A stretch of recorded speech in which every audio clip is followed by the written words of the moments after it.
गेल्या काही दिवसांपासून जे आहे ते साखरेच्या दरामध्ये जे आहे ती वाढ झाली आहे. या दरवाढीमुळे महिला भगिनींचे बजेट जे आहे ते पूर्णपणे कोलमडल्याचं चित्र आपल्याला बघायला मिळतं. आपल्यासोबत काही महिला आपण त्यांच्याकडनं जाणून घेऊ. साखरेचे भाव वाढले, कसं बजेट सांभाळता तुम्ही? हो, साखरेचे भाव वाढल्यामुळं सामान्य माणसाला एवढं काही परवडत नाही. जे गोरगरिबी हातावर आहे, ते कसं काय एवढे महागाने आणतील? ते एवढे भाव वाढवून दिलेले आहे, ते कसं काय आणू शकतील? त्याच्यामुळं भाव थोडे कमी करायला पाहिजे, असं सामान्य माणसांचं म्हणणं आहे. साखरेचे भाव जे आहे ते अचानक वाढ झाली गेल्या 22 दिवसांमध्ये. मग हो, तुम्ही अचानक भाव वाढलेली. जी ₹40 होती किंवा 39 होती, ती डायरेक्ट आज 50-52 वर असे भाव झालेले आहे. त्यामुळं गरीब माणसाला नाही परवडत. तुम्ही महिन्याचं जे तुमचं बजेट आहे ते कसं सांभाळता? जी 5 किलो साखर आम्ही महिन्याला वापरत होतो, ती 2च किलो वापरायला लागलो. असं.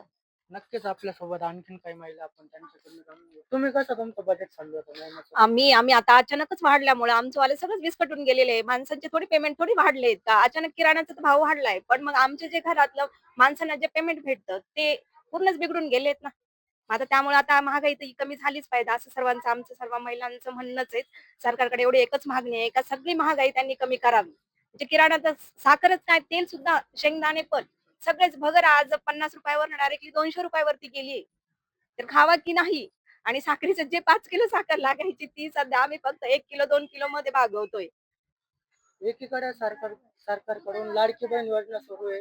दुसरीकडे महागाई वाढते. कसं बघताय हो, सगळीकडे? मग सरकार ते आमचेच पैसे आम्हाला आमचेवाले रिटर्न घेताय. दुपटीने घेताय मी तर असं म्हणेल, की जे ₹1500 देतायत त्याच्याऐवजी आमचेवाले 4 आणि ₹5000 आज किराणा लागून जातोय. जो आम्ही 2000 मध्ये आम्ही महिना चालवायचा आज ₹5000 लागून जात आहे.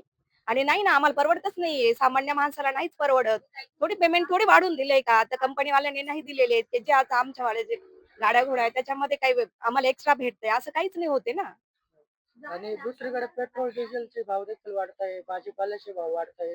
तुम्ही जे गृहिणी म्हणून तुमचं जे घरगुती महिन्याचं बजेट आहे, ते पूर्णच विस्कळून गेलेले आहेत. पूर्ण विस्कळीत झालंय. मग तर तुम्ही कसं कसं बघताय नाही ना, सगळीकडे? मग आता आम्ही तेच करतोय. जे आम्हाला महिन्याला 5 किलो साखर लागेल, त्याच्याऐवजी आम्ही आता 2च किलो नेतोय. जे शेंगदाणे आम्ही महिन्याला 2 किलो न्यायचे, त्याच्यामध्ये आम्ही अर्धाच किलो घेतोय. जे तेल आम्ही महिन्याला 5-5.5 लिटर वापरायचो, ते सध्या आता आम्ही 2 लिटर, 1 लिटर जसं आता आमच्याकडे पैसे येतील त्यानुसार आम्ही नेतोय. नक्कीच आपण जर बघितलं तर महिला भगिनींचे जे महिन्याचं बजेट आहे ते पूर्णपणे कोसळल्याचं आपल्याला बघायला मिळत आहे. योगेश माळनकर, TV9 मराठी, सिन्नर, नाशिक.